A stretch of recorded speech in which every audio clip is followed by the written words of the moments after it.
Something's crying in that sack. When the mountain man slashes it open, a small hand reaches out. A girl, beaten and left to die, gasps for air in the frozen dark. Saving her should have been the end, but it's only the beginning, for she carries a secret, a treasure buried deep, one that could restore stolen lands and tear a town apart. Soon, riders thunder through the valleys, guns cocked, hunting her down. The mountain man must choose vengeance in blood or mercy that could change everything. Who is this girl the world wanted silenced, and will her secret save lives or cost them all? Every time I see your comments, I'm reminded how stories connect us across distances, backgrounds, and hearts. If values like respect, courage, and compassion still guide you, then you're part of this story too. The late afternoon sun cast long shadows across the mountain pass as Ezekiel Boone made his way down the snow-covered trail. His weathered hands, wrapped in worn leather gloves, held the reins of his faithful mule, Martha. The crisp mountain air bit at his face, and his breath came out in white puffs that disappeared into the gathering dusk. He'd just finished setting his last trap for the winter season, a careful arrangement of steel hidden beneath pine boughs. The familiar routine brought little comfort these days. 10 years of working these mountains alone had carved deep lines into his face, each one a reminder of what he'd lost. The snow began to fall more heavily now, fat flakes that muffled all sound except the steady crunch of Martha's hooves. Boone pulled his fur coat tighter, his thoughts drifting to the empty cabin waiting below. The silence that had been his constant companion since Sarah and little Matthew's passing seemed to press in closer with each passing season. A sound carried on the wind, faint but distinctly out of place in these lonely heights. Boone reined Martha to a halt, his head cocked to one side. There it was again, something between a whimper and a moan, barely audible above the whisper of falling snow. "Whoa there, girl," he murmured to Martha, swinging down from the saddle. His boots sank ankle-deep in the fresh powder as he moved toward the sound. Years of tracking had taught him to trust his instincts, and something about this didn't sit right. The weak noise led him to a massive pine, its branches heavy with snow. There, half buried in a drift, lay something that made his heart skip a beat. A burlap sack, torn and frozen, with unnatural movement coming from within. Boone's calloused hands reached for his hunting knife, the bone handle smooth and familiar in his grip.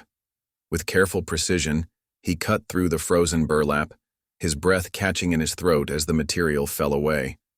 A young girl lay curled inside, her skin pale as the snow around her.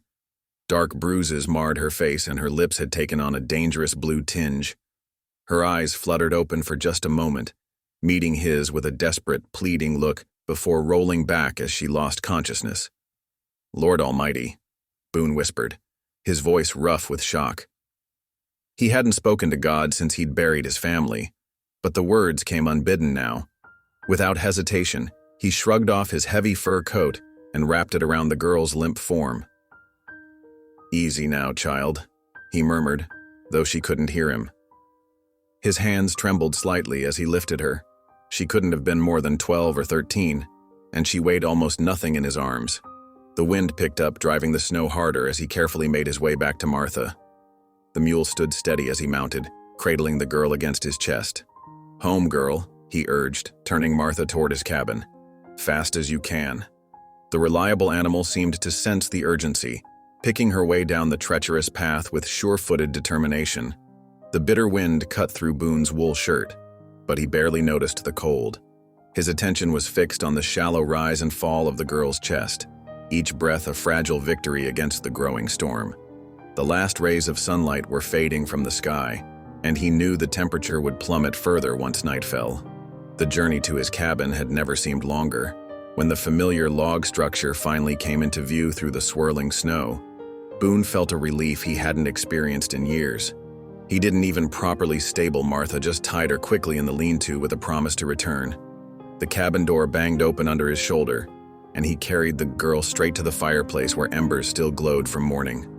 One-handed, he fed kindling and logs into the fire, nursing it back to life while keeping the girl secured against him with his other arm. As warmth began to fill the cabin, Boone laid her gently on his bedroll, which he dragged close to the hearth. The firelight revealed more bruises on her arms, and anger stirred in his chest at whoever had done this to her. He added his spare blankets, tucking them around her small form. Her skin burned with fever when he checked her forehead, and her breathing had grown more labored. Boone ran a hand through his graying hair, feeling helpless in a way he hadn't since watching fever take his family. He knew enough about survival to recognize how precarious her situation was. "I ain't much for praying anymore," he said gruffly to the quiet cabin. "But this here's just a child." He knelt beside the girl, his voice growing softer. "I know I turned my back on you when Sarah and Matthew, when they—" He swallowed hard. "But please, Lord, help me keep her alive." The prayer felt rusty on his lips, but something in him shifted as he spoke the words. He moved with renewed purpose, gathering his meager medical supplies. Willow bark for the fever, clean cloths, and the precious bottle of whiskey he kept for emergencies. Through the long night, Boone tended to the girl as the storm raged outside. He bathed her face with cool cloths, coaxed small sips of water between her cracked lips, and kept the fire blazing. When her fever spiked dangerously high, he wrapped her in cool, damp blankets, his heart clenching at her weak whimpers. Hour after hour, he talked to her in low, gentle tones, the kind of voice he'd used years ago to soothe Matthew's nightmares. He told her about Martha the mule, about the stars you could see from the mountain peaks on clear nights, about anything that might give her something to hold on to in her fevered state. The wind howled around the cabin's corners, rattling the shutters and sending snow whistling through any crack it could find. Boone moved between tending the girl and keeping the fire well fed, his own exhaustion forgotten in the face of her desperate need. Near midnight, her fever finally broke. The change came gradually. Her breathing eased, her skin cooled to a more natural temperature, and her face relaxed from its pinched expression of pain. Boone sat back on his heels, his own breath coming out in a shaky sigh of relief.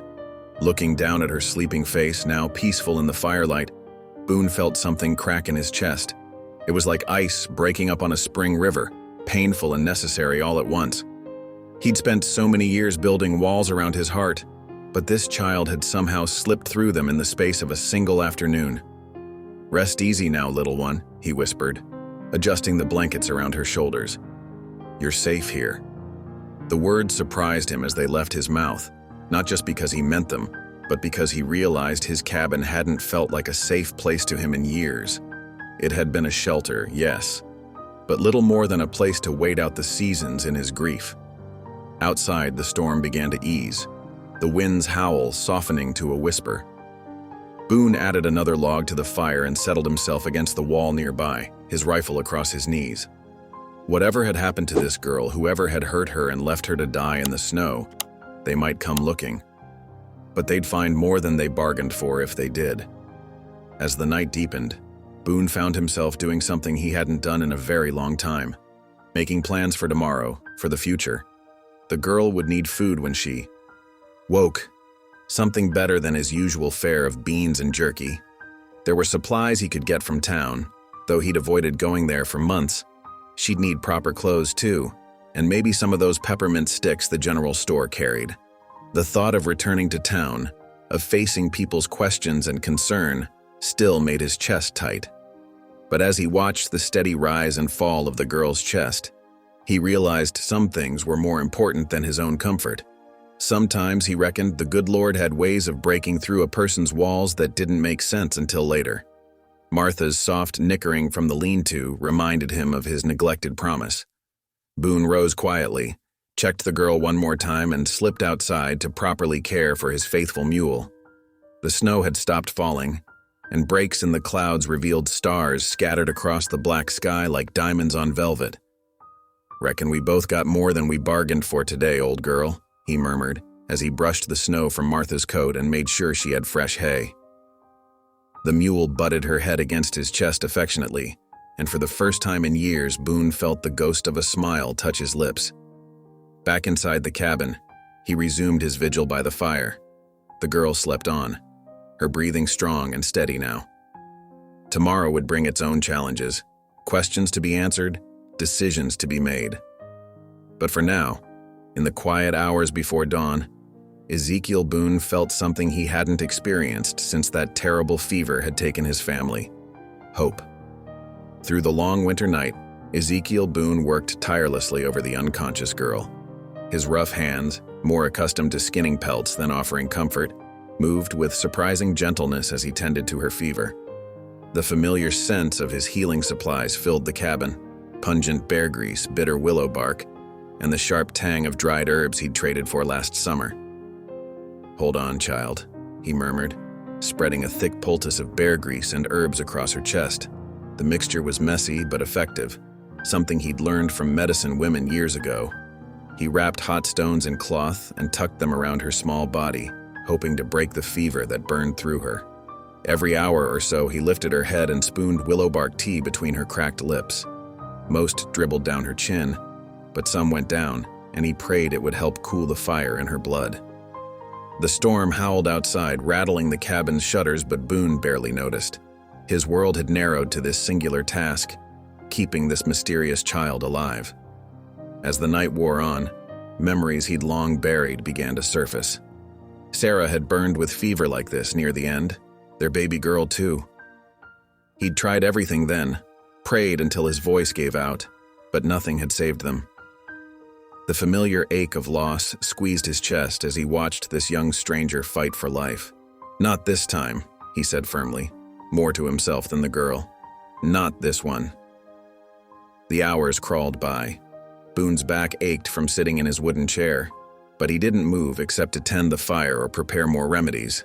He watched every shallow breath, noting with relief when her breathing grew stronger, less labored. Near dawn, the fever finally broke.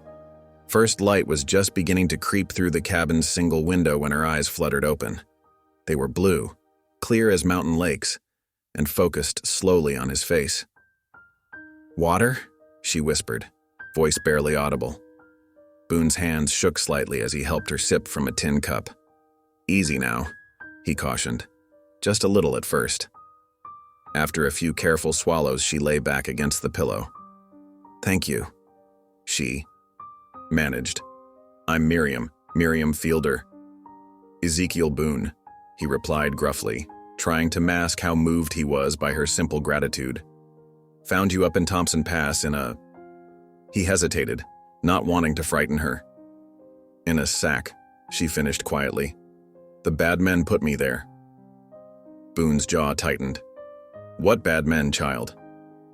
Who did this to you?" But Miriam's eyes had already begun to close, exhaustion pulling her back toward sleep. "Bad men," she repeated softly. "Left me to die."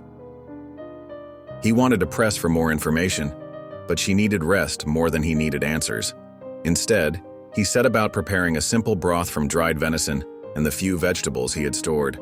When the broth was ready, he gently roused her. "Need to get some strength back in you," he said, helping her sit up against his rolled blanket. "Think you can manage a bit of soup?" Miriam nodded weakly. Her hands trembled too much to hold the spoon, so Boone fed her himself, one careful spoonful at a time. The tenderness of the act stirred something deep within him. Memories of feeding his own sick child, of Sarah's patient smile as she'd taught him how. "You're good at this," Miriam said between sips. "Like my pa was." "Was?" Boone couldn't help asking. Sadness flickered across her young face. "He's with Jesus now. Ma too." Boone's throat tightened. He knew that pain all too well. "My Sarah and our little Rebecca, they're with him too," he found himself saying. The words surprised him. He hadn't spoken their names aloud in years. Miriam's small hand found his larger one, squeezing with what little strength she had. The simple gesture of comfort nearly undid him. As the day wore on, Miriam drifted in and out of sleep. Each time she woke, she seemed a bit stronger. Boone kept the fire well fed and the cabin warm, watching over her like a father bear with a cub. Late in the afternoon, she woke more fully. Her fever had dropped considerably, though she was still weak as a newborn fawn. She studied him with those clear blue eyes as if making a decision. "Mr. Boone," she said finally, "if I get better, when I get better, I can show you something. A place of hope." He raised his eyebrows. place of hope? She nodded, but her eyes were already growing heavy again. Promise I'll show you. If you help me get strong again. You just rest now, he said softly. Plenty of time for promises later. But her words had stirred something in him. Something he'd thought long dead. Hope. What a dangerous, precious thing it was. He'd sworn off hope years ago when he'd buried his family and retreated to these mountains. Hope only led to heartbreak, he'd told himself. Better to expect nothing and feel nothing. Yet here it was again, taking root like a stubborn spring flower pushing through snow. This girl's survival already seemed like a small miracle. What other miracles might she know of? Outside, the storm showed no signs of letting up. Wind-driven snow piled against the cabin walls, and tree branches creaked under their white burden. Boone made his evening rounds, checking the door's heavy bar, making sure the shutters were secure, adding more logs to the fire. Finally, he settled back in his chair near Miriam's bedside. She slept peacefully now, her breathing steady and strong. In sleep, the bruises on her face seemed darker against her pale skin, reminding him that somewhere out there were bad men who'd tried to kill her. His hands clenched involuntarily. There would be a reckoning for that, but not tonight. Tonight was for watching and waiting, for guarding this small flame of life that had been entrusted to his care. And maybe, just maybe, for letting that dangerous seed of hope take root in his heart once more. The winter storm began to lose its fury as evening approached. Wind that had howled like hungry wolves now merely whimpered around the cabin's corners. Ezekiel Boone stood at his small window, watching snow fall in gentler waves against the darkening sky. Behind him, Miriam stirred on her makeshift bed near the fire. "Feeling any stronger?" he asked, turning from the window. The girl had slept most of the day, waking only to sip broth or water. "A little," Miriam replied. She pushed herself up against the rolled blanket that served as her pillow. Color had returned to her cheeks, though dark bruises still marked her face and arms. Boone pulled his chair closer to her bedside. "Think you're up to telling me what happened?" He kept his voice gentle, not wanting to frighten her. "Who put you in that sack?" Miriam's fingers twisted in the blanket. "Bad men," she whispered, just as she had before. But this time she continued. "They were led by a man named Ransom Clymer." Boone's weathered face hardened at the name. He'd heard whispers about Clymer, none of them good. The man was known for claim jumping and worse, using force to take what wasn't his. "How'd you come to be with such men?" he asked carefully. "They grabbed me from our wagon," Miriam said. Her voice trembled but grew stronger as she spoke. "We were heading north, Papa and me. He was going to be the new mining clerk in Silver Creek." She paused, swallowing hard. "But Clymer's men stopped us. They hurt Papa. Then they took me." Boone's hands clenched on his knees. "How long did they keep you?" 3 days, I think. They made me stay in their camp while they talked about mining deeds and treasure." Her blue eyes met his. They didn't think I was listening, but I was. They talked about papers they'd stolen and gold dust they'd hidden away. "That why they tried to kill you, because you heard too much?" Miriam nodded. "Yesterday morning, Clymer said I was too much trouble to keep. He told his men to put me in the sack and leave me in the snow." Tears spilled down her cheeks. "I thought I was going to die like Papa." Boone handed her a cloth to dry her eyes. "You said they hid things somewhere?" "Yes." Miriam sat up straighter, her voice growing eager despite her weakness. "I know where to. One morning when they thought I was sleeping, I watched them go to a cave. It's marked by a split cedar tree, struck by lightning, all black on one side. They put maps and bags of gold dust inside." Boone frowned. The girl's story seemed far-fetched, perhaps fever dreams mixed with fear. But there was something in her direct gaze that gave him pause. She didn't have the shifting eyes of someone spinning tales. "That's quite a story," he said carefully. "You're sure about what you saw?" "I'm sure," Miriam insisted. "Papa always said I had a memory like a steel trap, said it would serve me well someday."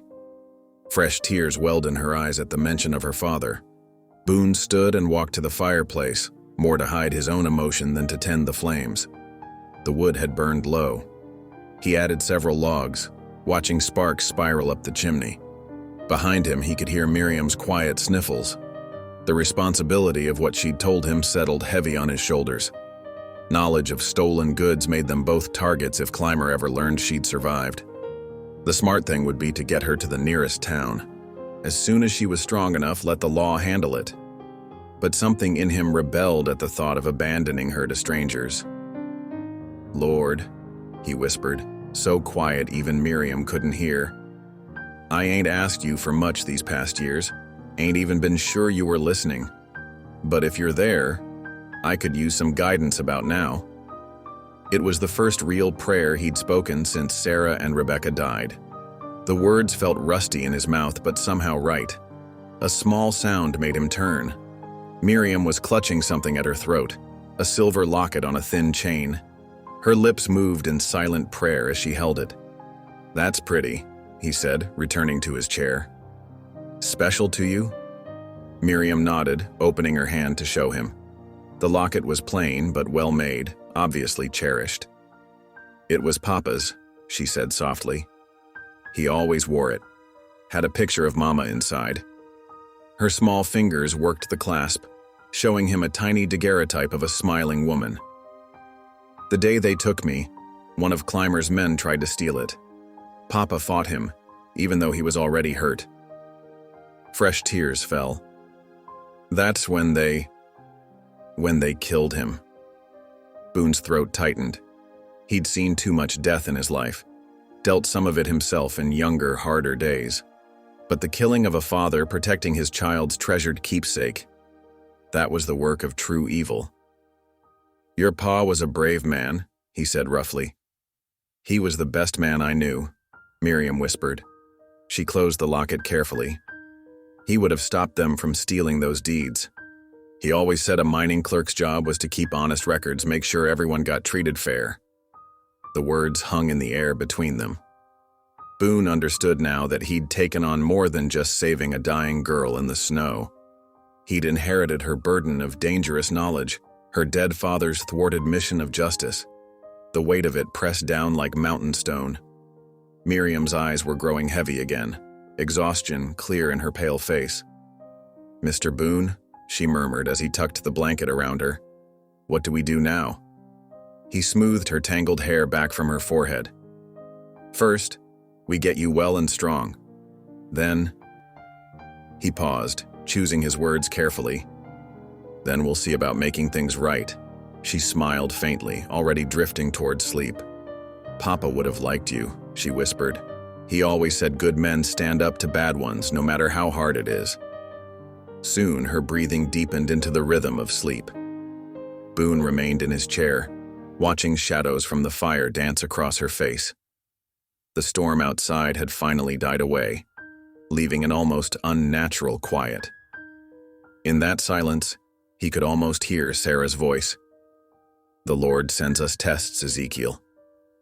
The question is, will we face them or run?" He'd been running for years, hiding in these mountains from both God and man. But looking at Miriam's sleeping face, seeing her father's locket rising and falling with each breath, he knew his running days were done. Whatever came next would require all the strength and courage he possessed, and maybe more than that. It would require faith. The fire crackled low. Outside, an owl called into the night. Boone settled deeper into his chair, prepared for another long vigil. There would be decisions to make, plans to lay, dangers to face. But for now, his job was simply to watch and guard, keeping this brave child safe through one more night. The morning dawned crisp and clear, the storm's fury spent at last. Boone pulled on his worn leather coat and stepped outside to check his snares. Fresh snow blanketed everything, pristine and gleaming. His boots crunched through the fresh powder as he made his way up to the ridge where he kept his trap lines. The winter air bit at his face as he worked, checking and resetting each snare with practiced movements. He'd just finished with the third one when movement caught his eye. There, against the vast whiteness of the valley below, 3 dark figures on horseback approached his cabin. Their silhouettes stood stark against the snow, moving with deliberate purpose. Boone's heart hammered. No one should be up here, not after that storm. He abandoned the remaining snares and hurried back down the slope, his legs churning through deep drifts. Each step seemed too slow as worry for Miriam gnawed at him. He burst through the cabin door, startling Miriam, who sat mending by the fire. "There's riders coming," he said, quickly barring the door. "3 of them, heading straight here." The color drained from Miriam's face. "What do they look like?" Her voice trembled. "Lead riders on a big bay horse, wearing a dark coat. Other 2 following behind on a bay with white socks." Miriam clutched her father's locket. "And the man, does he wear a flat-brimmed black hat?" Boone nodded grimly. "That's Clymer," she whispered. "He's found me." Boone moved quickly, checking his rifle and positioning himself near the window. The weapon was old but reliable, a Winchester single-action he'd had for 15 years. He worked the lever, making sure a round was chambered. Heavy hoofbeats approached, then stopped. Snow crunched under boots as someone dismounted. A sharp knock rattled the door. "Hello, the cabin." The voice was smooth as creek ice. "Name's Ransom Clymer. Looking for a lost girl. Heard tell she might have wandered this way." Boone placed a steadying hand on Miriam's shoulder as she shrank against him. "Ain't seen no wandering girls," he called back. "Storm's been too fierce for traveling." "Now, friend," Clymer's voice hardened slightly. "I know that's not true. We followed signs in the snow. Clear as day where someone carried something from the past to your door. Something about the size of a 12-year-old girl." "Best ride on," Boone replied. "Nothing here concerns you." A pause followed. Then, "That girl's my ward. Her pa put her in my care before he passed. I've been searching for her 3 days, sick with worry. It's my duty to take her home." Miriam's fingers dug into Boone's arm. She shook her head frantically. "Think you've done enough for her already," Boone growled. "Leaving her to freeze in a burlap sack ain't exactly proper guardianship." The friendly pretense dropped from Clymer's voice. "That girl's got information belongs to me. Hand her over now, no one needs to get hurt. You keep her, you're harboring a runaway, that's against the law." "So's attempted murder." Boone pulled back the hammer on his rifle with an audible click.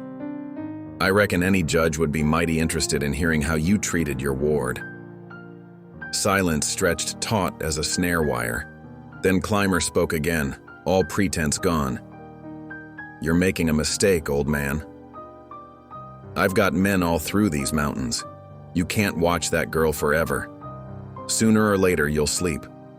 Or maybe you'll have to hunt. And when you do..." He let the threat hang. "Maybe," Boone agreed.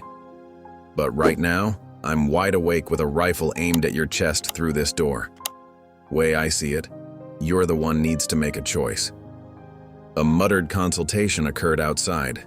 Then, "This ain't over. I'll be back with more men. Enough to make sure you're both reasonable. You think on that." Hoofbeats retreated down the slope. Boone kept his rifle trained on the door until the sounds faded completely. Only then did he lower the weapon and turn to Miriam. She stood trembling, but her jaw was set firm. "He'll do it," she said. "He'll bring back more men. Maybe tonight." Boone nodded. "Which means we need to be gone before that happens."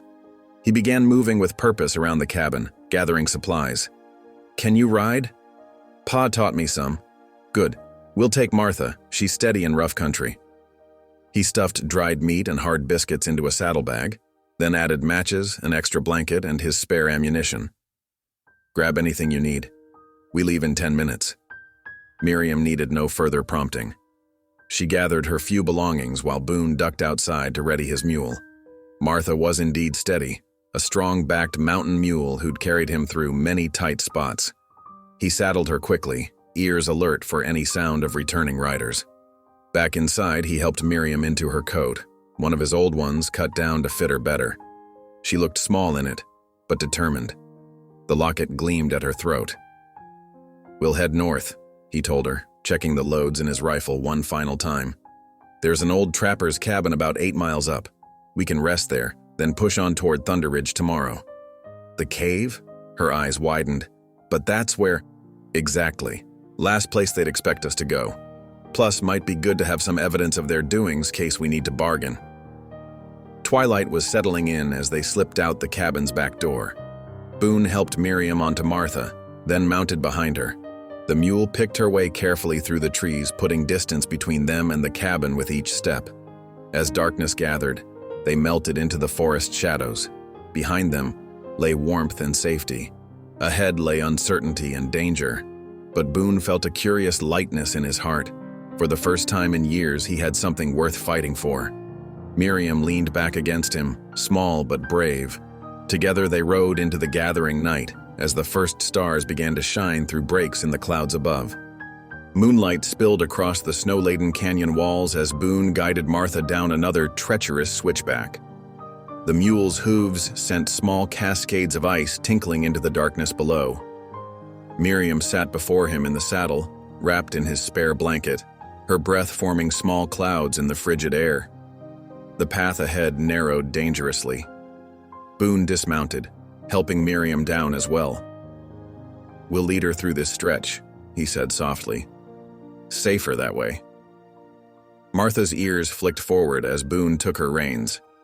The old mule picked her way carefully along the icy ledge, while he kept one hand on Miriam's shoulder, steadying her.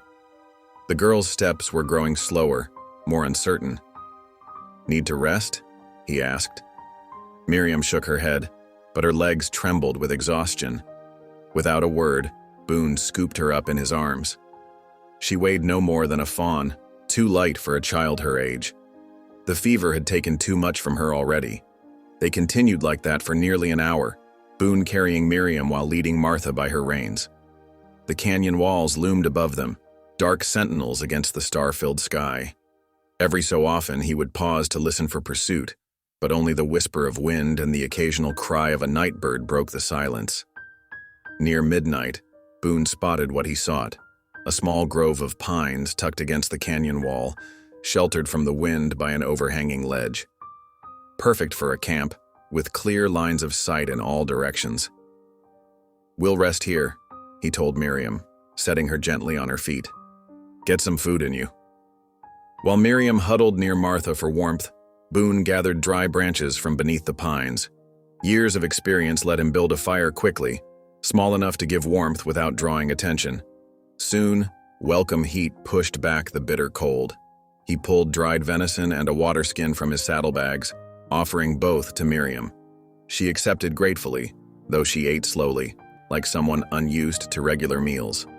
The firelight caught the silver of her father's locket, making it gleam. "That's mighty pretty," Boone said, nodding toward the necklace. Miriam touched it gently. "Pa gave it to me, just before…" Her voice trailed off. Boone understood loss. He saw it in her eyes, same as he'd seen in his own reflection countless times. The silence stretched between them, filled with unspoken grief. "I had a family once," he said finally, surprising himself. He hadn't spoken of them in years. "Wife named Sarah, little girl Mary Beth. They were everything to me." Miriam watched him intently, her young face solemn in the firelight. "What happened to them?" "Fever took them." Boone's voice roughened. 7 years ago now. I was away trading furs in Fort Collins. By the time I got back, he stared into the flames. Couldn't save them. Couldn't even say goodbye. "Is that why you stopped believing in God?" Miriam asked softly. Boone looked at her sharply. "What makes you think that?" "The way you hesitated before praying for me, back at the cabin. Like you weren't sure anyone was listening." Smart girl, Boone thought. Too smart sometimes. Reckon I figured if God was real, he wouldn't have let 2 innocent souls suffer like that. Wouldn't let men like Clymer prosper while good folks die. Miriam considered this. "My pa used to say God doesn't promise an easy path, just that he'll walk it with us."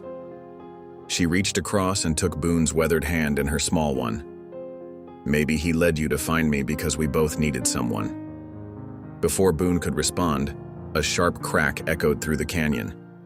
Then another. Gunshots, far off but clear in the still night air. Boone was on his feet instantly, kicking snow over. "Their fire. They're closer than I thought," he whispered. "Must have split up to search different trails." Miriam helped him gather their things, her movements quick despite her fatigue. Within minutes, they were mounted again, Martha picking her way through the darkness with sure-footed caution. Boone changed their route, leading them down toward the river he knew lay ahead. The water would be dangerous this time of year, but it might provide their best chance of throwing off pursuit. When they reached the riverbank an hour later, he was relieved to find it partially frozen. "Hold tight," he instructed Miriam, guiding Martha onto the ice. The mule tested each step carefully, her iron-shod hooves finding purchase on the slippery surface. They followed the river for nearly a mile, their passage hidden by the overhanging banks. Where the river bent sharply east, Boone led them back onto land. Any trackers would have a hard time determining where they'd left the ice. The sky was beginning to lighten, false dawn painting the horizon in pale grays. That was when he heard it. A wet, racking cough from Miriam. She tried to muffle it against her sleeve, but when she drew back, Boone saw dark spots staining the fabric. Blood. Fear clutched at his heart. He'd seen this before, in Sarah and Mary Beth, how a fever could settle in the lungs, how it could turn deadly if not treated properly. His simple remedies of willow bark and bear grease wouldn't be enough. Miriam needed real medicine, the kind only found in towns. But towns meant people, and people meant word could reach Clymer. It was an impossible choice. Risk Miriam's life to keep her safe from Clymer, or risk Clymer finding them to save her life. The girl coughed again, her small frame shuddering against him. Blood flecked her lips, bright against her too pale skin. She tried to smile up at him, to show she was strong, but her eyes held fear. Boone pulled Martha to a stop, lifting Miriam's chin gently to examine her face in the growing light. Dark circles shadowed her eyes and her skin burned with renewed fever. The cold journey had taken too much from her already weakened body. "I'm sorry," she whispered. "I'm slowing us down." "None of that," Boone said firmly. "You're the bravest person I know, Miriam Fielder. We're in this together now." He wrapped his coat more tightly around her and urged Martha forward. The sun was rising over the canyon rim, painting the snow in shades of pink and gold. Somewhere ahead lay the trapper's cabin he'd spoken of, and beyond that, the cave Miriam had mentioned. But right now, Boone's only concern was the precious burden he carried and the rasping sound of her breathing. He'd lost his family once to fever in his own absence. He would not lose Miriam the same way. Whatever it took, whatever risks he had to take, he would find a way to save her. The mountain man's heart, so long frozen by grief, had found something worth thawing for. As they rode on into the brightening day, Boone began to plan. He knew these mountains better than any man alive. Somewhere among the peaks and valleys, there had to be a solution, a way to both heal Miriam and keep her safe from Clymer's evil. He just had to find it before time ran out. The girl's head nodded against his chest as exhaustion overtook her. Boone held her close, feeling each labored breath, each flutter of her heart. The morning wind carried the promise of more snow, and with it, the weight of his growing worry. They had survived the night, but dawn brought no relief, only the certainty that Miriam needed more help than his mountain wisdom could provide, and the growing fear that he might not be enough to save her after all. By mid-morning, exhaustion had settled deep in Boone's bones. The cold wind bit through his coat as he guided Martha along a narrow trail winding through red stone cliffs. Miriam's breathing had grown more labored, each cough sending a jolt of worry through his heart. He'd been making for a settlement he knew lay nestled in these canyons, praying they'd find help there. The sun climbed higher, casting sharp shadows across weathered rock faces. At last, the trail opened into a protected valley. Smoke rose from several wooden structures and hogans built in the traditional Navajo style. Prayer flags fluttered in the breeze, their colors bright against the winter-pale sky. Boone felt Miriam stir against him. "Where are we?" she whispered, her voice rough. "Friends," he said simply, though that wasn't quite true. He knew of the settlement and its healer by reputation only. But reputation spoke well of Nadine Begay's skill with healing herbs and her willingness to help those in need, regardless of their origins. As they approached, several children playing near the stream spotted them. They ran toward the largest hogan, calling out in their native tongue. A woman emerged, tall and dignified, her black hair streaked with silver at the temples. She wore a long skirt and wool shawl in deep earth tones, moving with quiet authority as she came to meet them. "I am Nadine Begay," she said in clear English, her dark eyes taking in their condition. "You bring one who needs healing." It wasn't a question. Boone nodded, carefully dismounting while supporting Miriam. "The girl's got fever in her lungs, been running hard in the cold. I've done what I can, but..." He trailed off as Miriam was racked by another coughing spell. Nadine stepped forward, placing a gentle hand on Miriam's forehead. "Bring her inside," she said, turning toward her hogan. "Quickly now." The interior was warm and dim, smelling of sage and cedar. A fire burned in the central hearth, and neatly arranged shelves held clay pots and woven baskets. Nadine directed Boone to lay Miriam on a bed of soft blankets near the fire. "How long has she been ill?" Nadine asked, already gathering supplies from her stores. "Found her 3 days past, half frozen in the snow," Boone explained. "She's had fever since then, but the coughing's gotten worse these last hours." Nadine nodded, measuring dried herbs into a clay pot. Water from the lungs must be drawn out, the breath made strong again. She spoke soft words in Navajo as she worked, her movements sure and practiced. Boone watched from the corner, his usual skepticism warring with desperate hope. He'd seen too many medicine men and frontier doctors fail his family, but Miriam needed help beyond his knowledge, and something about Nadine's quiet confidence eased his doubt. She set water to boil, adding her herbs in careful portions. Soon, fragrant steam filled the hogan. Nadine helped Miriam sit up, draping a blanket over her head to catch the healing vapors. "Breathe deeply, little one," she instructed. "Let the medicine enter your chest." Miriam did as she was told, though the deep breaths triggered more coughing. Nadine supported her through each spell, murmuring encouragement. She prepared a tea next, adding honey to make it more palatable. As the afternoon wore on, Boone noticed subtle changes. Miriam's breathing grew less labored, the coughing less frequent. Color returned to her cheeks. When she finally drifted into peaceful sleep, her breath came easier than it had in days. Nadine moved to where Boone stood guard by the door. "The girl is strong," she said quietly. "Her spirit fights alongside the medicine." "You've helped her more in hours than I could in days," Boone admitted gruffly. "The Great Spirit guides the healing," Nadine replied. "I am only the instrument." She studied his face in the firelight. "You carry many wounds yourself, Ezekiel Boone. Not all of them show on the skin." Boone stiffened. "Didn't tell you my name." "News travels, even in these canyons. A mountain man who lost his family, who turned from both men and the Creator in his grief." Her voice held no judgment, only understanding.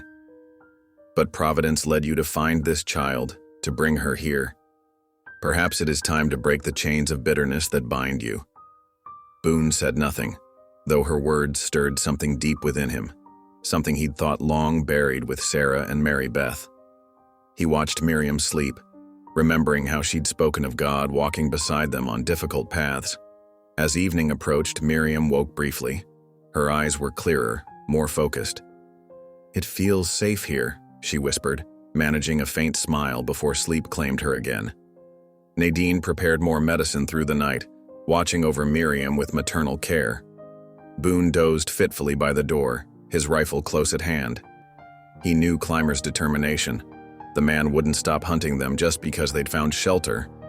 Near dawn, Nadine touched his shoulder, rousing him fully. "You cannot linger here," she said softly. "The men who hunt you will not respect our boundaries." "I know," Boone replied, checking his weapon. "We've brought trouble to your door already." "Then I will travel with you for a time," Nadine said firmly. "The girl still needs care, and the journey ahead holds meaning for all of us." Boone started to protest, but Nadine raised her hand. "I have already decided. The Great Spirit speaks clearly in this matter." She began gathering supplies into a leather bag. We leave before the sun shows itself. Watching her efficient preparations, Boone felt an unexpected surge of gratitude.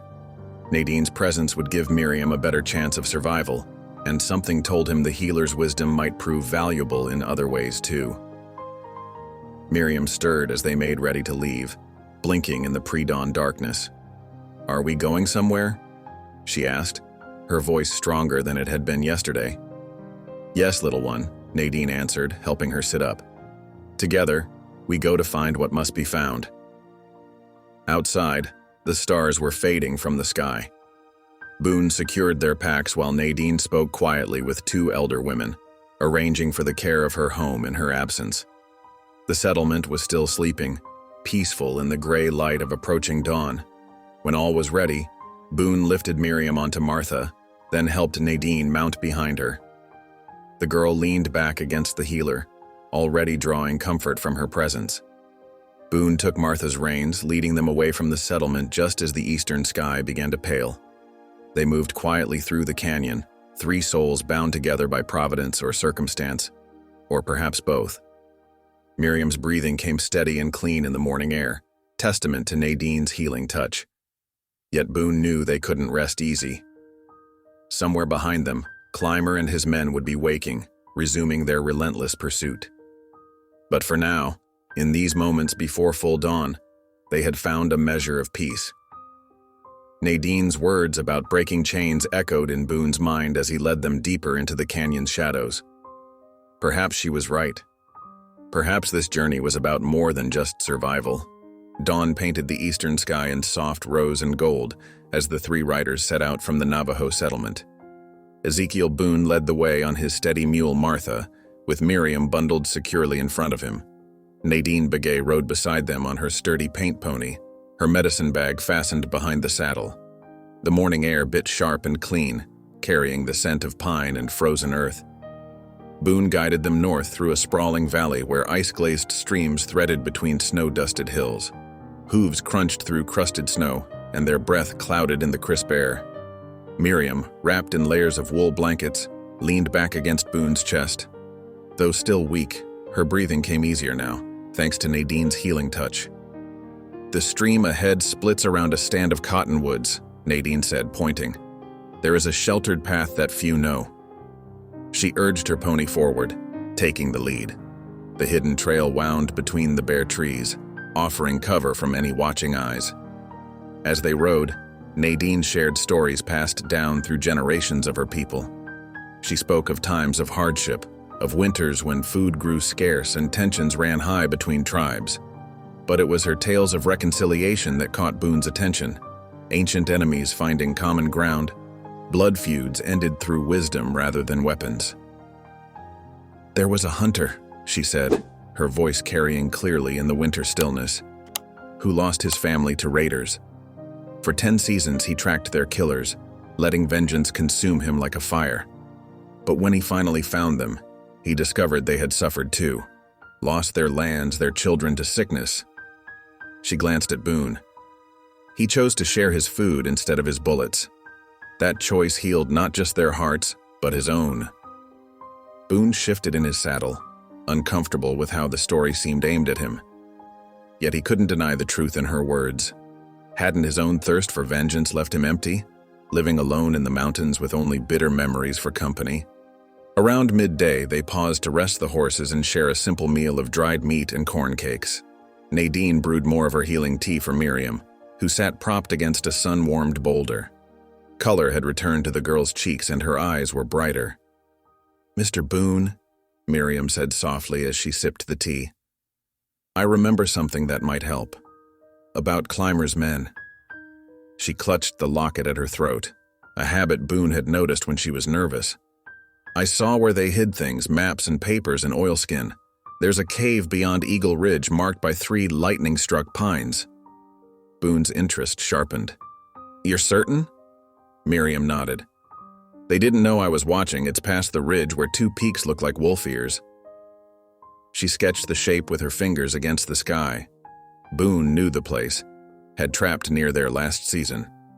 He filed the information away, marking it clear in his memory. Those documents might prove valuable later, especially if they revealed the full scope of Clymer's crimes. They rode on through the afternoon, Nadine leading them along hidden paths she knew from childhood. The sun swung west, shadows lengthening across the snow. When they came upon a deep ravine sheltered by overhanging rocks, Boone called a halt. The spot offered natural protection and a clear view of the surrounding terrain. They made camp efficiently, working together as if they'd done it for years instead of a single day. Boone tended the horses while Nadine gathered wood and started a small fire in the lee of the rocks. Miriam helped sort supplies, her movement still slow but steadier than before.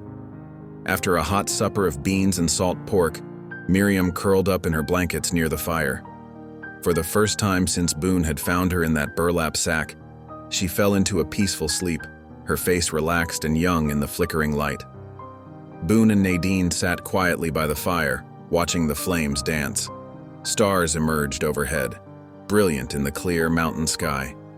The only sounds were the soft pop of burning wood and the distant cry of a hunting owl. "You carry a heavy burden," Nadine said at last, her voice gentle but direct. "I see it in how you hold yourself, in the shadows behind your eyes."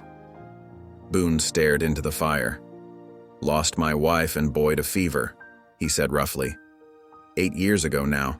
Couldn't save them, couldn't even ease their passing. After that, he shrugged. Seemed easier to live apart from folks. Less chance of feeling that helpless again. Nadine nodded, adding a small stick to the fire.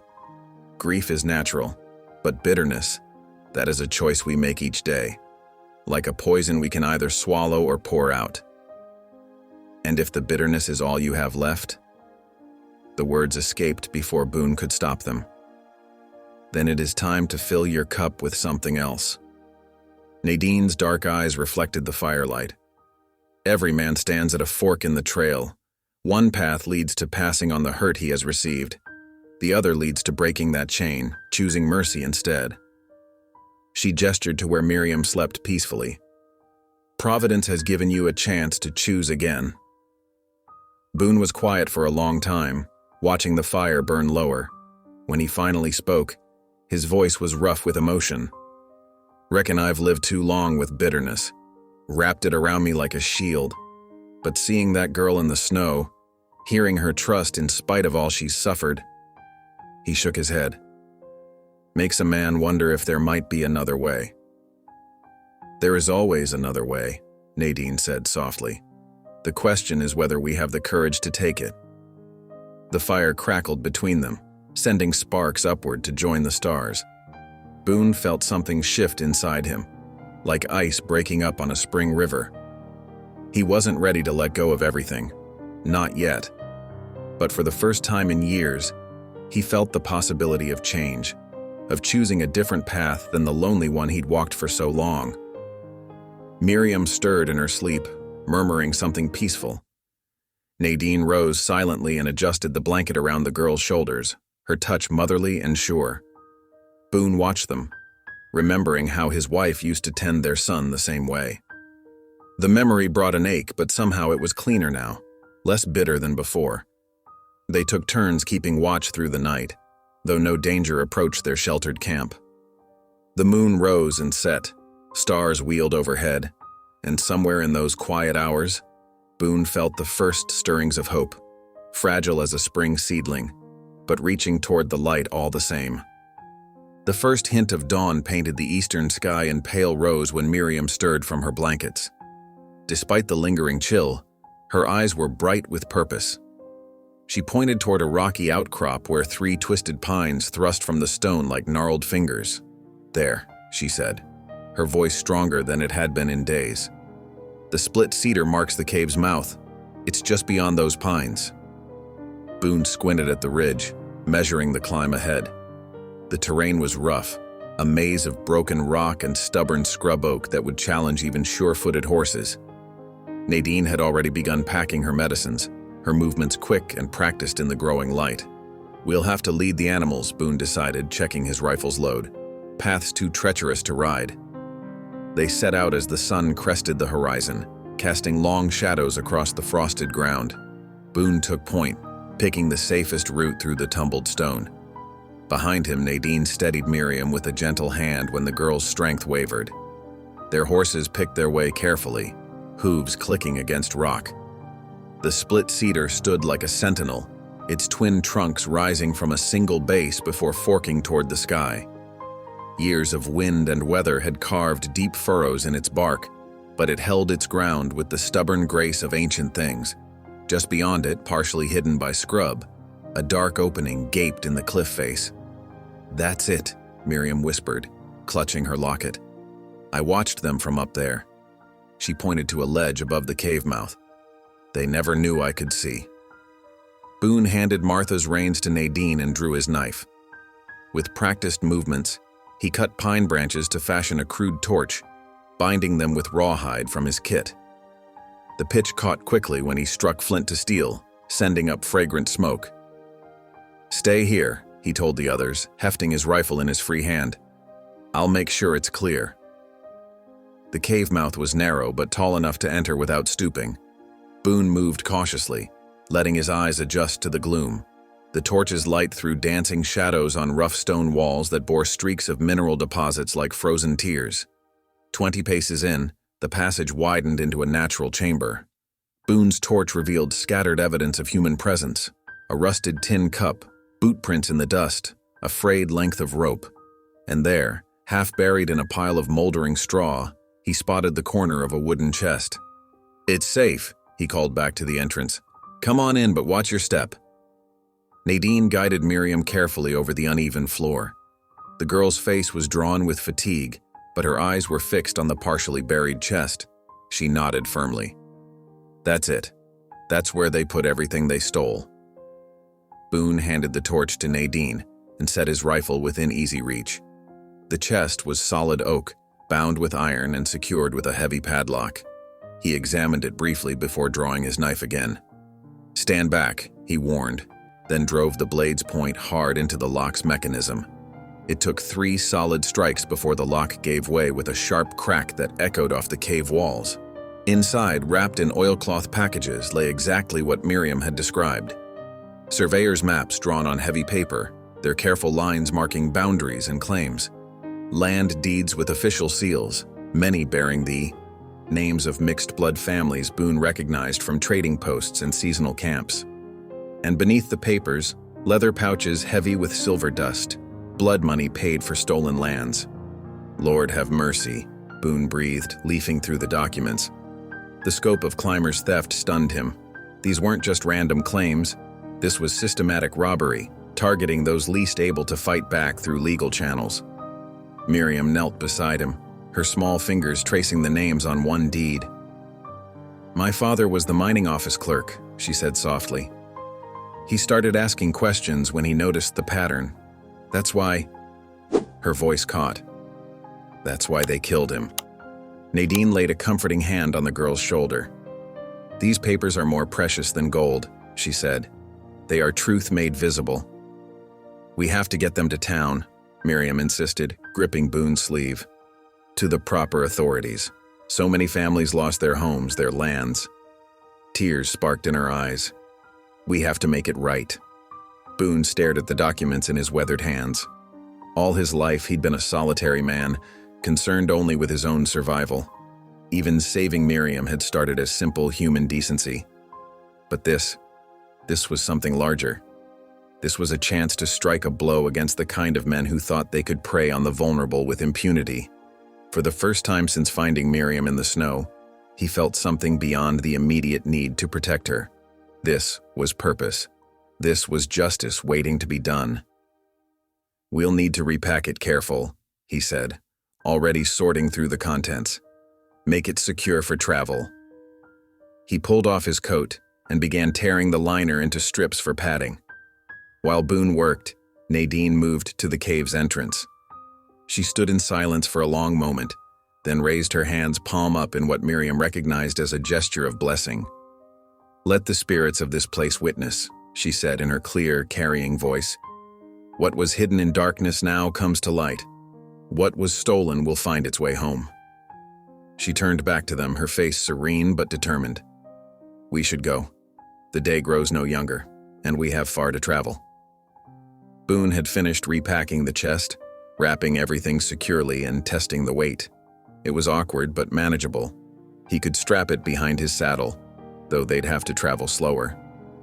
"Ready?" he asked, looking at his companions. Nadine nodded, already gathering their few supplies. Miriam squared her shoulders, tired but resolute. "Ready," she said firmly.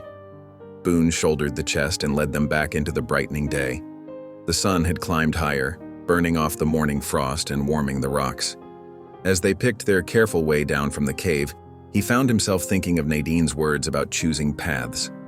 The weight on his shoulder was substantial, but it felt right, like the weight of a choice well made. He'd carried the burden of bitterness for years.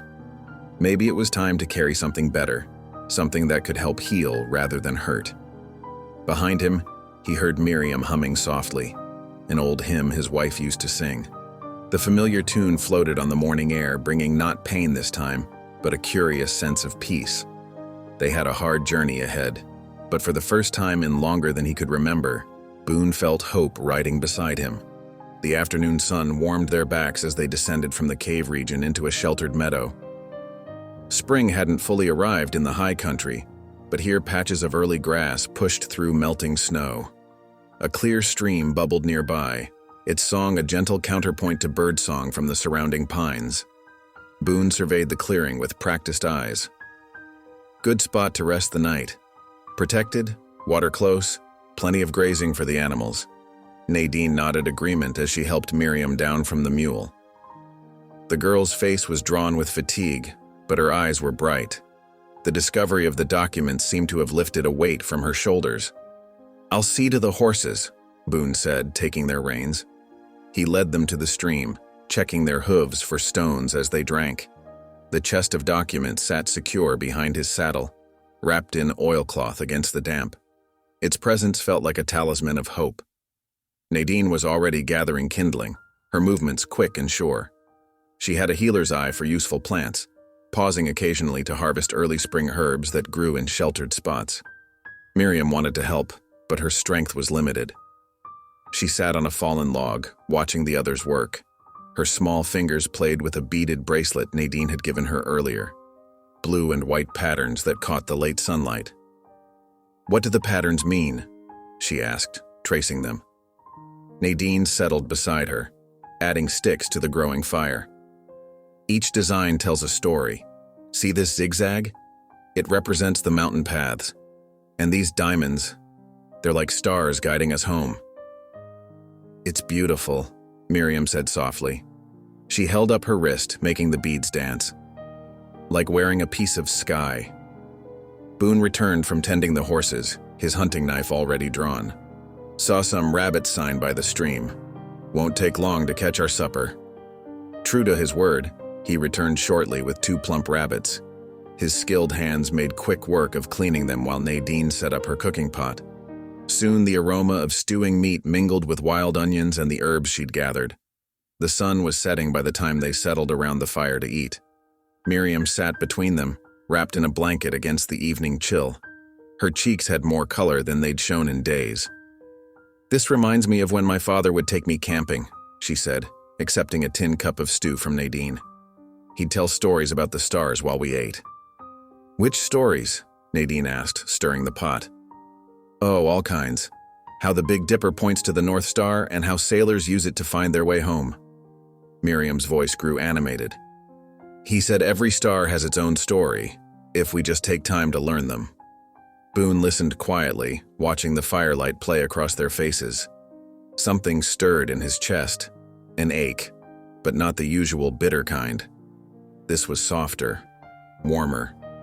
It reminded him of evenings long ago, when his own small family had gathered around campfires much like this one.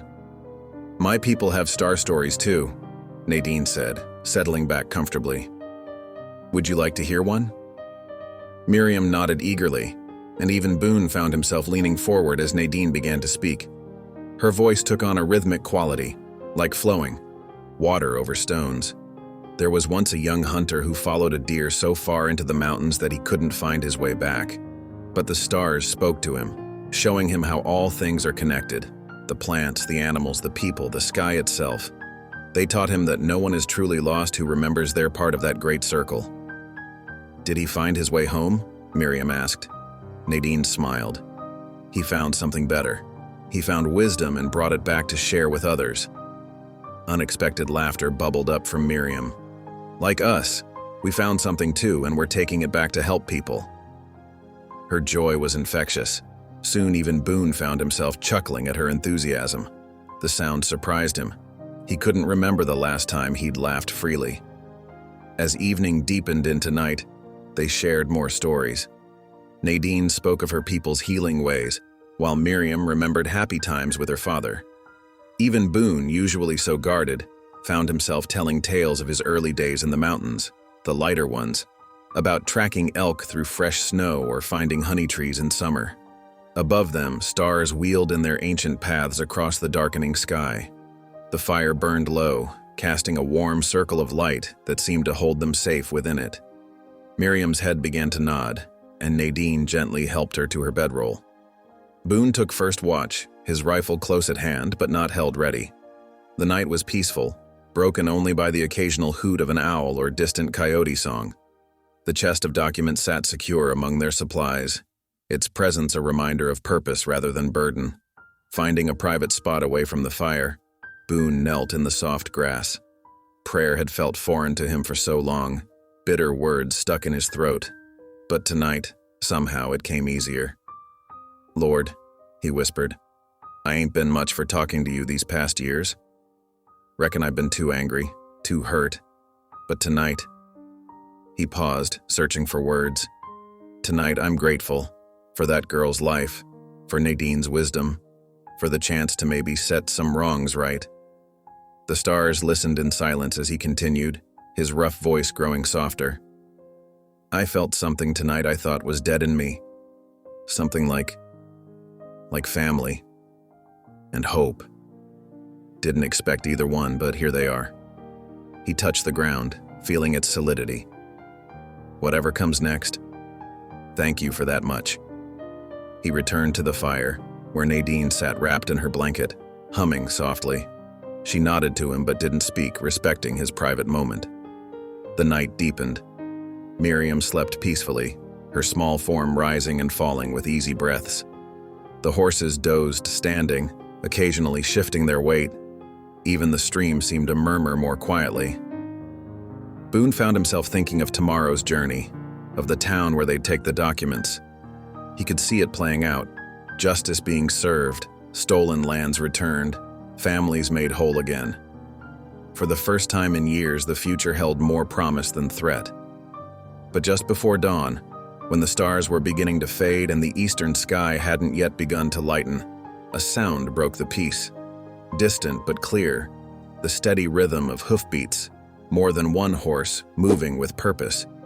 The first pale light of dawn crept over the eastern ridge, painting the meadow in ghostly grays.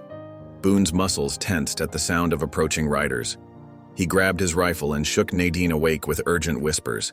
"Get Miriam up, we need to move now." But even as Nadine roused the girl, more hoofbeats echoed from different directions. Boone's heart sank. They were surrounded.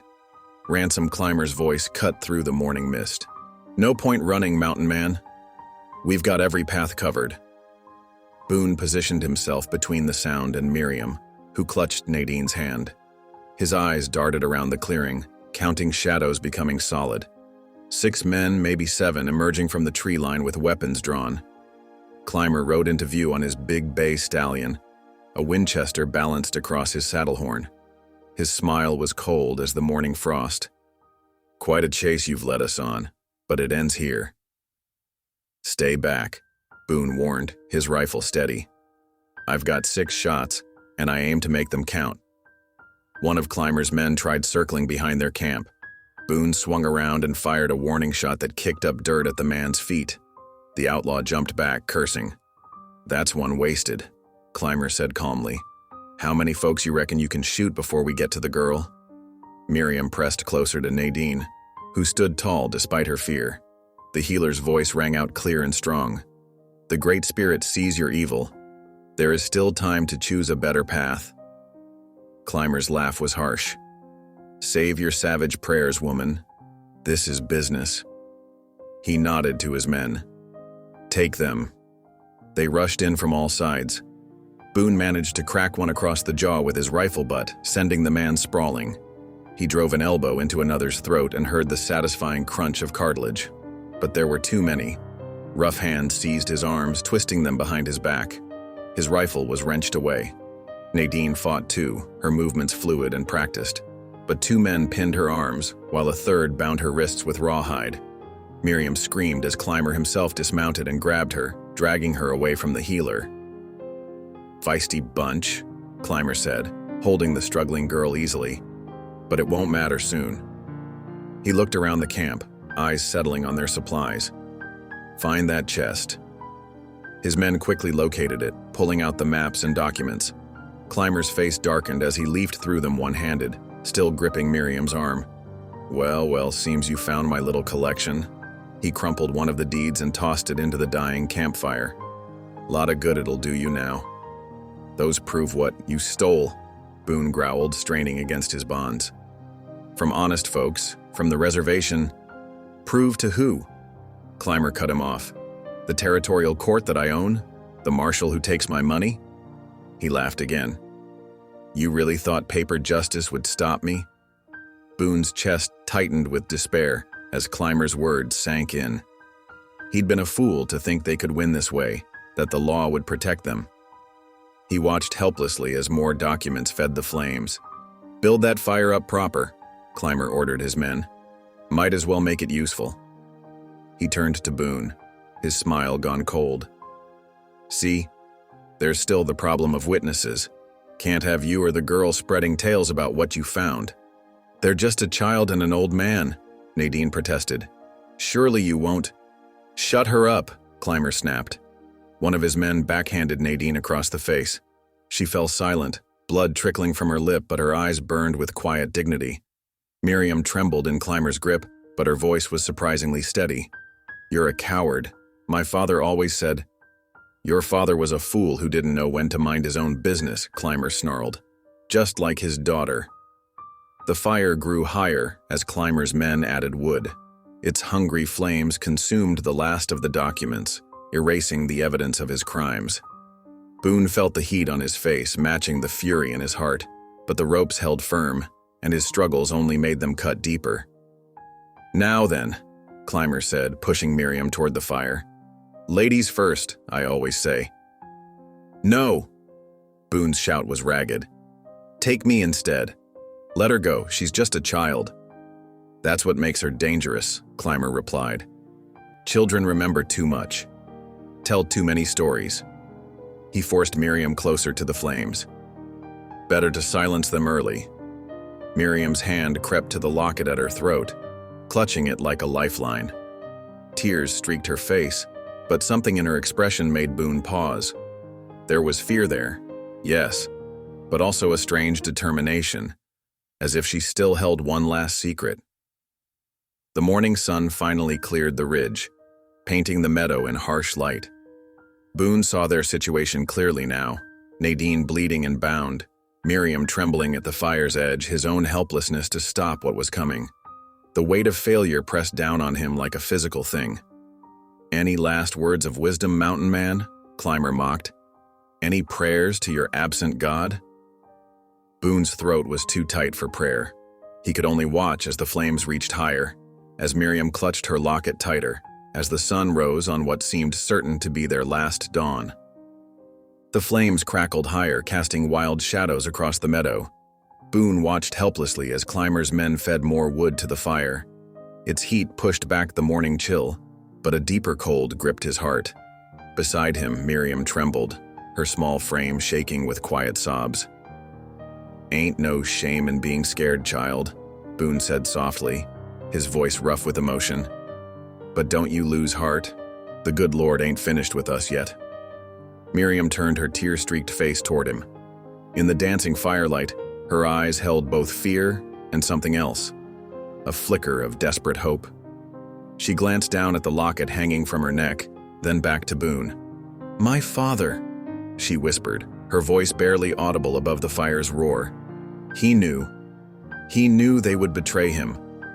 Clymer paced near the flames, kicking dirt at their feet. "Speaking of your dear departed papa," he sneered, "I should thank him. His death made all this so much easier." He gestured at the burning papers. No more meddlesome clerk asking questions about claim boundaries. Miriam's fingers tightened around her locket. "He was smarter than you," she said, her chin lifting slightly. "He saw what kind of man you were." "Smart?" Clymer laughed. "A smart man would have taken the money I offered. Instead, he had to play hero." He spat into the fire. "Look where that got him." Boone noticed Miriam's hand trembling as she worked at the locket's clasp. Her voice grew stronger, steadier. "My father was a good man. He knew you'd try to destroy the real deed someday." Clymer's pacing stopped. "What are you babbling about, girl?" "The original mining deed," Miriam said. "The one that proves everything." Her fingers finally worked the locket free. "He gave it to me the night before you killed him." Boone's breath caught as understanding dawned. The locket, it wasn't just a keepsake. It was a hiding place. Clymer's face darkened. "You're lying." But there was uncertainty in his voice now, a hint of worry creeping in. "No," Miriam said. "He told me to keep it safe, to never let it out of my sight." Her hands worked at the locket's edge. "He said someday it would bring justice." One of Clymer's men shifted nervously. "Boss, maybe we should—" "Shut up," Clymer snapped. He strode toward Miriam, reaching for the locket. "Give me that trinket." But Miriam had already pressed closer to Boone. Her small fingers found his bound hands, slipping something thin and folded into his palm. The metal of the empty locket fell into the dirt at their feet. Boone's rough fingers closed around what could only be paper, old and soft with wear, but intact. His heart thundered. This single document could undo everything Clymer had built on lies. Nadine's quiet voice rose in her native tongue, a prayer that seemed to hover in the smoke-filled air. Her dark eyes met Boone's, and he saw understanding there. She began to sway slightly, drawing the attention of the men guarding her. "Stop that heathen muttering," Clymer commanded. He snatched up the fallen locket, prying it open with his knife. Finding it empty, he hurled it into the fire with a curse. "Where is it? Where's the deed?" Miriam stood straighter, though tears still streaked her face. "Somewhere you'll never find it." Clymer's hand cracked across her cheek, sending her stumbling. Boone lunged against his bonds, rage burning hotter than the flames. "Touch her again," he growled, "and I'll kill you with my bare hands." "Big words from a tied man," Clymer sneered. But his eyes darted around the clearing, searching. "Search them.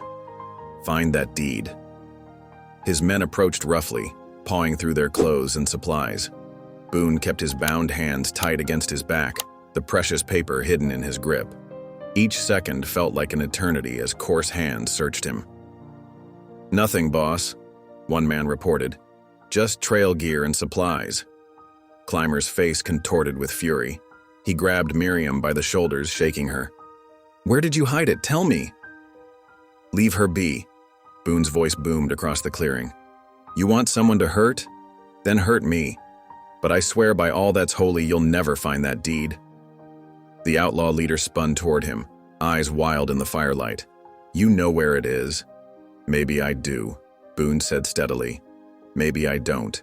But I'll die before I let you harm that child again." Nadine's prayer grew louder, her voice carrying strange power. The morning wind seemed to rise with it, whipping smoke into the outlaw's eyes. Several men cursed, stepping back from her. "I said silence her!" Clymer shouted. But even his men seemed hesitant now, watching the healer with superstitious fear as her chant filled the clearing. Miriam had stopped crying, her face set with determination despite the red mark on her cheek. "My father believed in justice," she said clearly.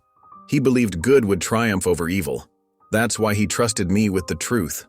Clymer drew his pistol, leveling it at her head. "Last chance, girl. Where is it?" "You can kill us," Boone said, "but you can't kill the truth. That deed exists, and someday, somehow, it'll see the light." His fingers tightened around the paper in his grip. He knew he might die in the next few moments, but a strange peace filled him. The evidence was safe. Even if he fell, someone would find it. Justice would come, as Miriam's father had planned. "You're right about one thing," Clymer snarled, cocking his pistol. "You're going to die, all of you, and your precious truth will burn with your bodies." The outlaw's finger tightened on the trigger. Boone tensed, ready to throw himself between the gun and Miriam. Nadine's prayer reached a crescendo, and the wind howled through the trees. But Clymer's laugh cut through it all, cold and triumphant. "At least I'll have the pleasure of watching you die knowing you failed. The deed, the justice, the truth, it all dies here." If only he knew, Boone thought, feeling the paper press against his palm. The real victory was already won, hidden in plain sight. He met Miriam's eyes and saw the same knowledge there, an unspoken understanding passing between them. They might not survive to see justice done, but justice would come. The deed would be found. The truth would be known. And in that moment, facing death with hope in his heart, Boone felt more alive than he had in years. The morning sun climbed higher, its rays cutting through the smoke. Clymer stood outlined against the fierce light, his shadow stretching long and dark across the blood-red earth. His finger squeezed the trigger as the wind carried Nadine's prayer to the heavens. The morning light caught something in Nadine's hand, a burning branch she had quietly pulled from the fire during her prayer. Her dark eyes met Boone's for just a heartbeat, and he understood. This was no ordinary prayer she had been chanting. In one fluid motion, she flung the flaming brand high into the air. It spiraled against the dawn sky like a fiery signal, trailing sparks. Clymer's men stared up at it, momentarily distracted. That's when the first arrow whistled through the trees. It struck the ground between two outlaws, quivering in the dirt. More arrows followed, and then came the thunder of hooves. Through the morning mist, mounted figures emerged. Navajo warriors, rifles glinting, their horses' hooves churning the earth. "Ambush!" one of Clymer's men screamed. Chaos erupted. Gunshots cracked through the air as Nadine's kinsmen charged into the clearing. Horses reared and men shouted. The outlaws scattered, some firing wildly, others dropping their weapons and fleeing into the trees. Boone didn't waste the moment. He had been working at his bond since dawn, and now they finally gave. With a grunt of effort, he snapped the weakened ropes. Clymer, distracted by the attack, didn't see him coming. Boone's shoulder caught the outlaw in the chest, driving him backward. The gun went off, the shot going wild. They crashed to the ground together, rolling in the dirt. Clymer was younger, but Boone had the strength of rage and righteousness. They grappled, trading blows, each seeking advantage. "You're dead, mountain man," Clymer spat, blood streaming from his nose. He clawed for a knife at his belt. Boone caught his wrist, forcing it back. The precious deed was still clenched in his other hand, but he wouldn't let go. Not for anything. Around them, the battle continued. Horses thundered past. Men shouted in English and Navajo. Gunsmoke filled the air. Clymer's knee drove into Boone's stomach, but the mountain man barely felt it. He twisted, using his greater weight to pin the outlaw down. His fingers found Clymer's throat. One squeeze. That's all it would take. One moment of pressure to end the man who had caused so much suffering, who had tried to kill an innocent child, who had stolen and murdered without conscience. Boone's grip tightened. Clymer's eyes widened with fear. "Do it," the outlaw wheezed. "Show everyone what kind of savage you really are." The words hit Boone like a splash of cold water. He saw himself reflected in Clymer's terrified gaze, a man consumed by vengeance, ready to kill in cold blood. Was this what he had become? Nadine's words echoed in his memory. Every man must choose whether to pass on bitterness or mercy. Boone's grip loosened. He pulled back his fist and struck once, hard enough to stun but not kill. Clymer went limp beneath him. "No," Boone said quietly. "I ain't like you. Never was, never will be." He looked up to see 3 of Nadine's kinsmen approaching, rifles ready. With a nod, he rolled off Clymer. They quickly bound the unconscious outlaw with practiced efficiency. The clearing had grown quiet.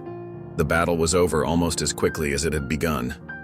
Several of Clymer's men lay groaning on the ground, while others had vanished into the forest. Nadine's people moved among the wounded, securing weapons and binding prisoners. "Boone!" Miriam's voice cut through the morning air. She ran to him, throwing her arms around his waist. Her small body shook with sobs of relief. "Easy there, little one," he said gently, holding her close. "It's over now. You're safe." Nadine approached, looking calm despite the chaos. She wore a slight smile. "My brothers have watched over us since we left the settlement," she explained. "I knew Clymer would find us eventually. We were prepared." Boone shook his head in wonder. "That prayer of yours? It was a signal?" "Prayer serves many purposes," she said with a hint of mischief in her eyes. "Sometimes it calls on higher powers. Sometimes it calls on family. Both are sacred." Miriam looked up at Boone, her face streaked with tears but bright with joy. "You didn't kill him," she whispered, "even though you could have." "No, child." Boone smoothed her hair. "Some men deserve killing, that's true enough. But if we let hatred rule us, we become what we hate." He glanced at Nadine. "Took me a long time to learn that lesson." The sun climbed higher, burning away the morning mist. Nadine's people worked quickly, gathering the prisoners and tending to the wounded. Even the outlaws received care for their injuries, though they were kept under close watch. Clymer had regained consciousness. He sat propped against a tree trunk, his hands bound behind him, glaring at them all with impotent rage. The proud prospector, who had terrorized so many, now looked small and pathetic in defeat. "You'll never prove anything," he spat. "It's your word against mine. I still have friends in high places." Boone walked over to him, unfolding the precious paper from his grip. "Not just words," he said, holding up the deed. "Truth, written in black and white, signed and sealed. Your friends can't change what's on this paper." Clymer's face went pale as he recognized the document. "Where did you—" He looked at Miriam's empty locket lying in the dirt, understanding finally dawning. "All this time." "My father knew you'd try to destroy the evidence," Miriam said quietly. "He trusted me to keep it safe until good people could use it." "Wise man, your father," Boone said. He handed the deed to Nadine for safekeeping. "Reckon he'd be proud of you, girl. You kept your promise." Two of Nadine's brothers approached, ready to take Clymer away. The outlaw struggled briefly against his bonds, but it was useless. His empire of theft and murder had crumbled, undone by a child's courage and a father's foresight.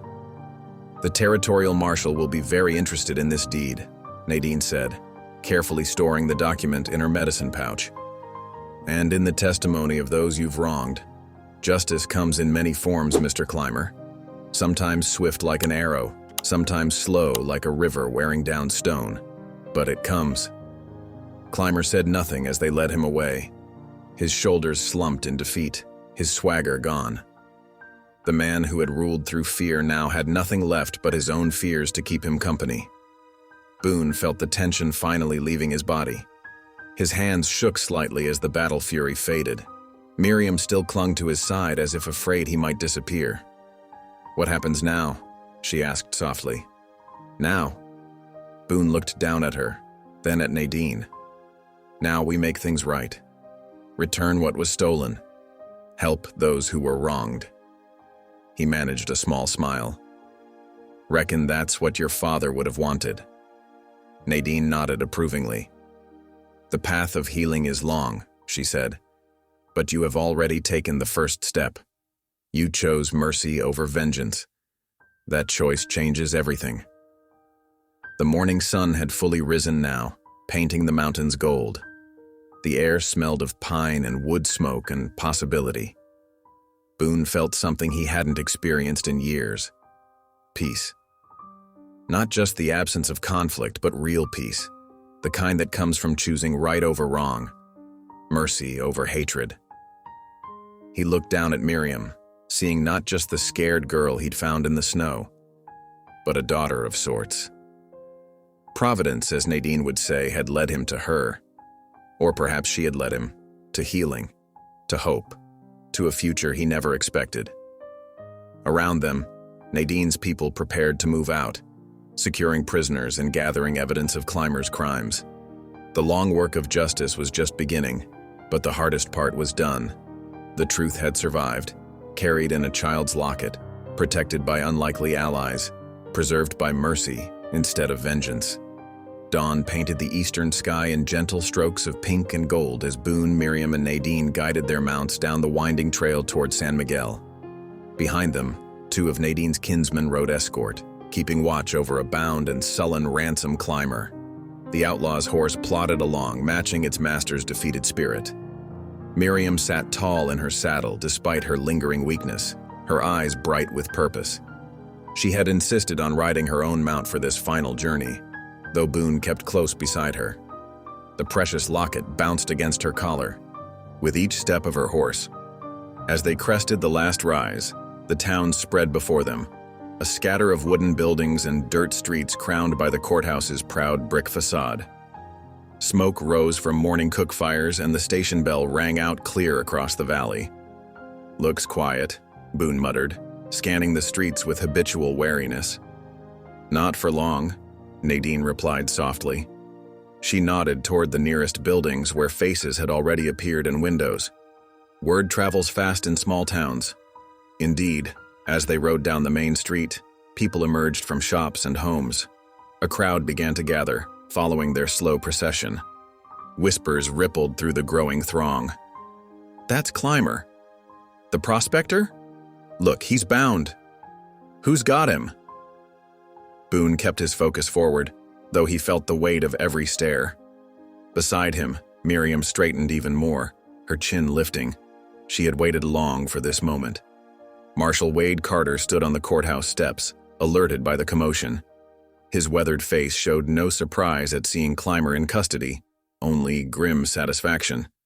He had suspected the prospector's crimes for months but had never been able to prove them.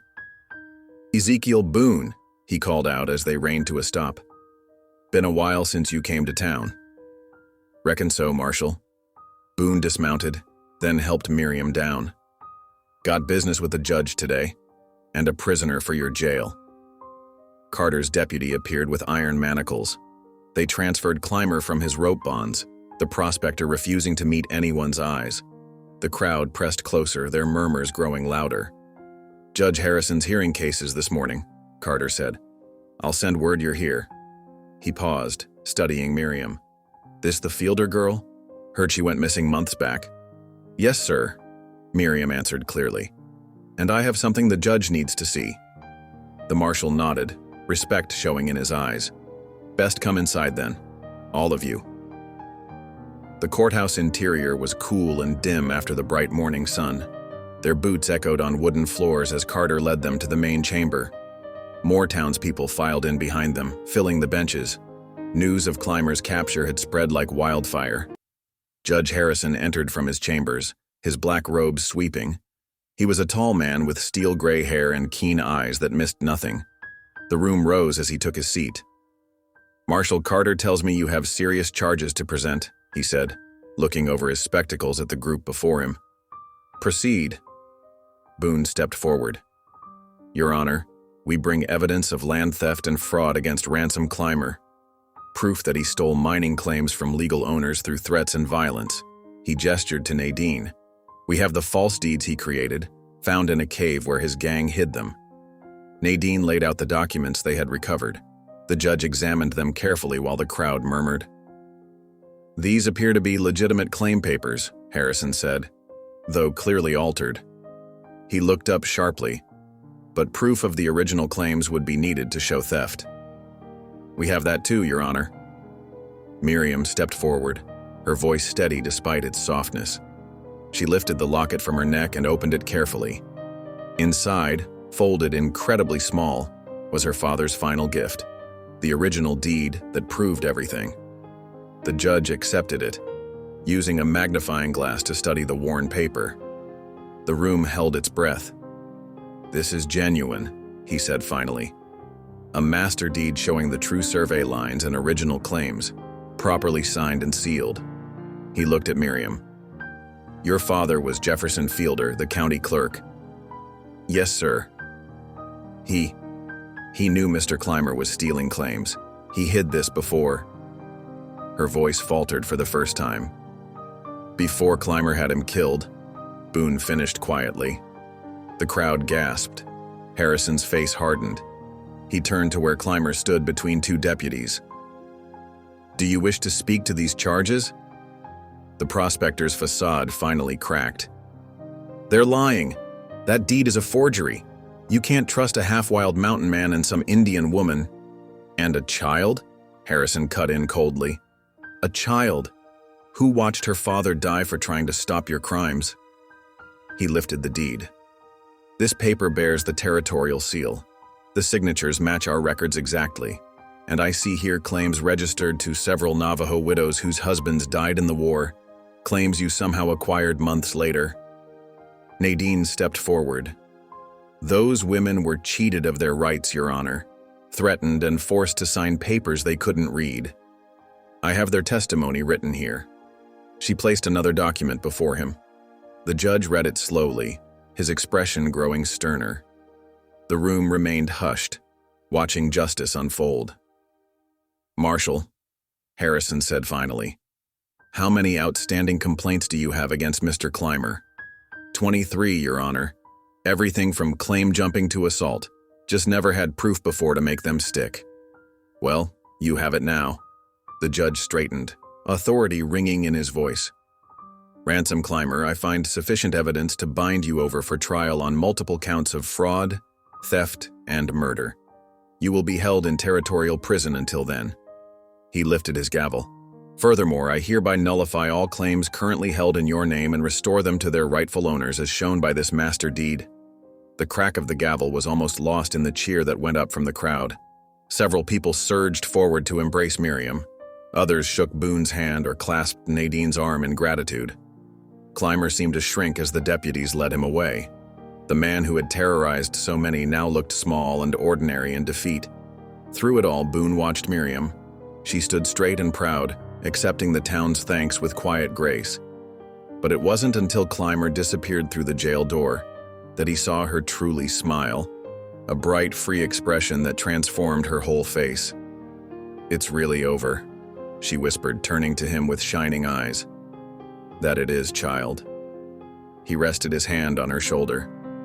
"Your father can rest easy now. You kept his trust and saw justice done." Nadine moved to stand beside them, her presence calm and steady as always. "Many will sleep better tonight," she said. "The stolen claims will be returned. Families can rebuild. Healing can begin." Judge Harrison approached them, still holding the precious deed. "Miss Fielder, this belongs to you," he said kindly, offering the locket. "Your father was a good man. He taught you well." Miriam accepted it with trembling fingers. "Thank you, sir." She looked up at Boone. "But I couldn't have done it alone." "No one should have to face such things alone," Nadine said softly. "That is why the Creator gives us family, both the one we're born to and the one we find along the way." Boone felt something tight in his chest finally ease. He looked at the girl who had entered his life in a burlap sack, the healer who had taught him mercy, and the town full of people now celebrating justice's triumph. The marshal was organizing men to ride out and inform the displaced claim holders. The judge's clerk was already preparing papers to restore their properties. Outside, the morning sun had climbed high, burning away the last shadows of Clymer's long reign of terror. Miriam slipped her small hand into Boone's weathered one. "What happens now?" she asked, just as she had after the battle. He glanced at Nadine, saw her quiet smile of understanding, and knew the answer in his heart. But that was a story for another day. For now, it was enough to stand in the light of justice restored, watching hope bloom again in eyes that had seen too much darkness. The courthouse slowly emptied as people returned to their daily tasks, but with lighter hearts. They had witnessed more than just the end of one man's crimes. They had seen courage triumph over fear, truth over deception, and mercy over vengeance. Through the windows came the sound of the station bell ringing noon, clear and strong, marking not just the hour but the beginning of something new. Boone felt its resonance in his very bones. After so many years of carrying grief like a heavy stone, he had found his way back to life, led there by a child's trust and a healer's wisdom.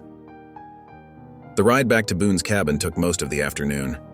Winter sunlight glanced off patches of melting snow, and the air held the first hints of coming spring.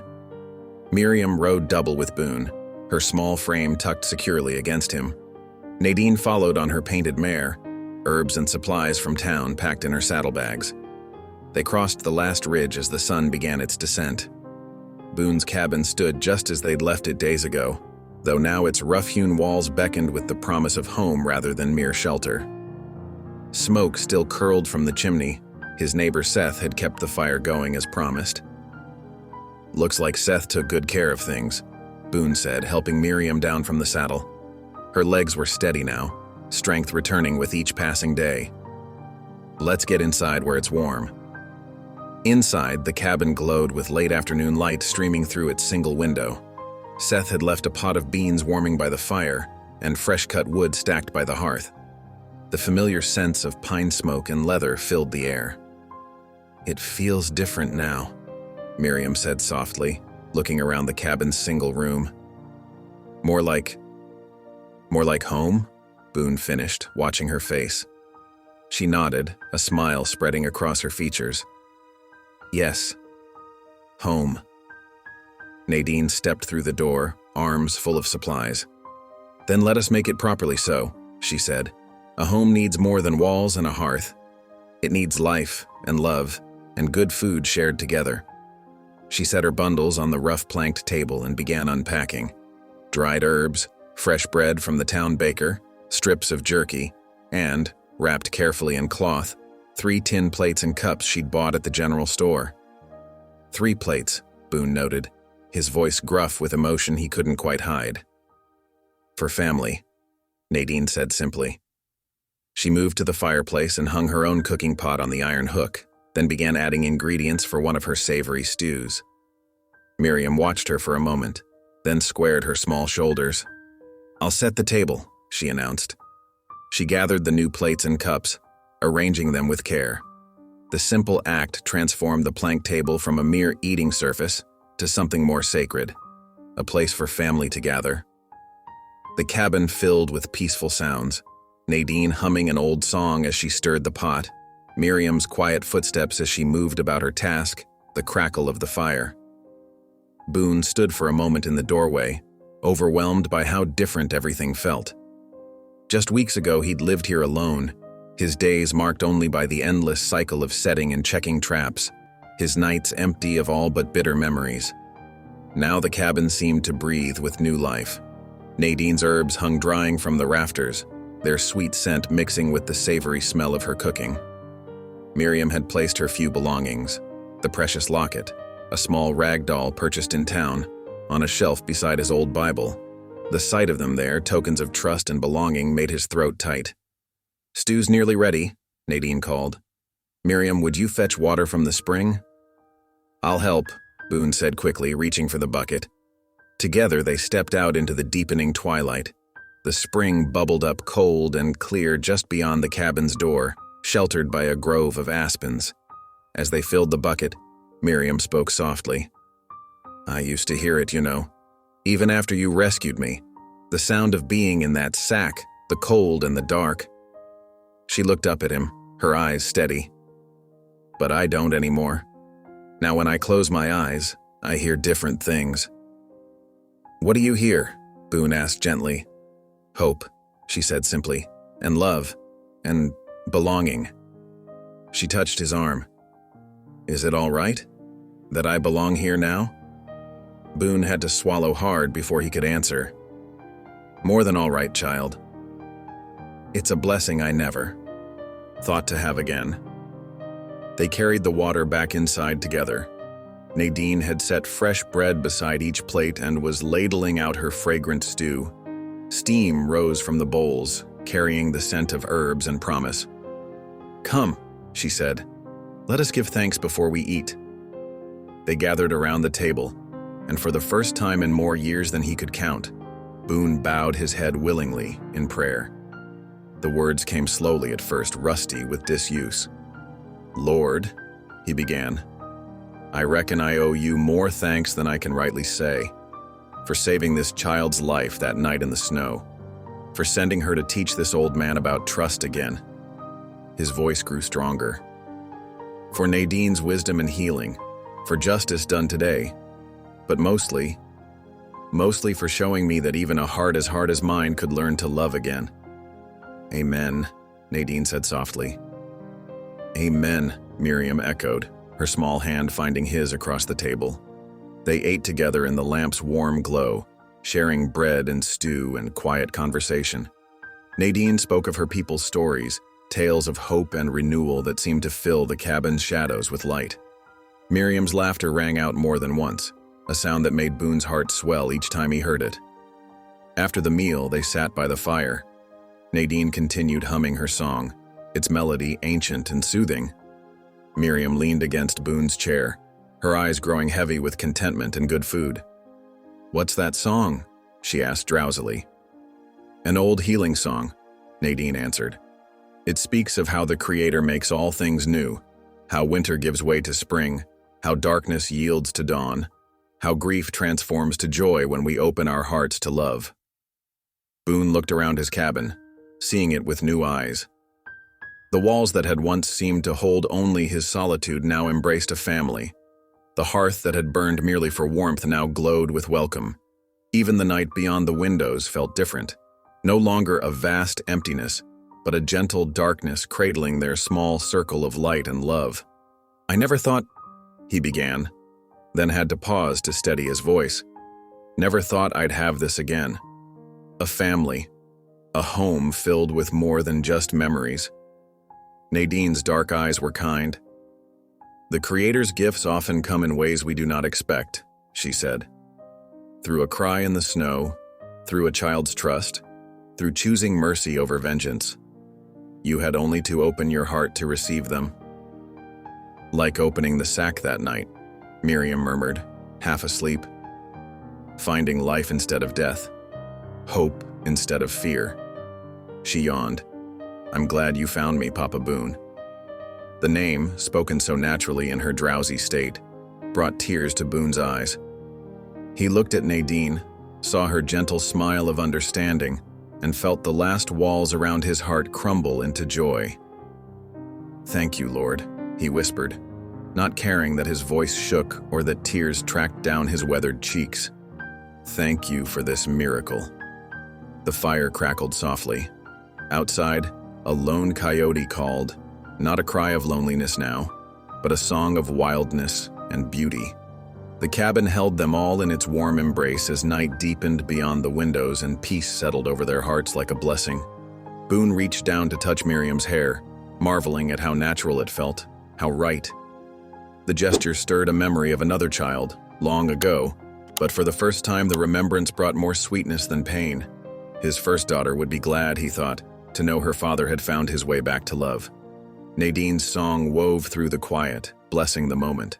The harmony of it seemed to touch everything. The firelight dancing on the walls, the herbs drying in the rafters, the 3 plates still sitting on the table like a promise of meals to come. It spoke of healing, of renewal, of love's power to transform empty spaces into sanctuary. Thank you for listening. Stories connect us in the most unexpected ways. If you felt that spark today, make sure you're subscribed. I share a new one daily, and the next might change your day.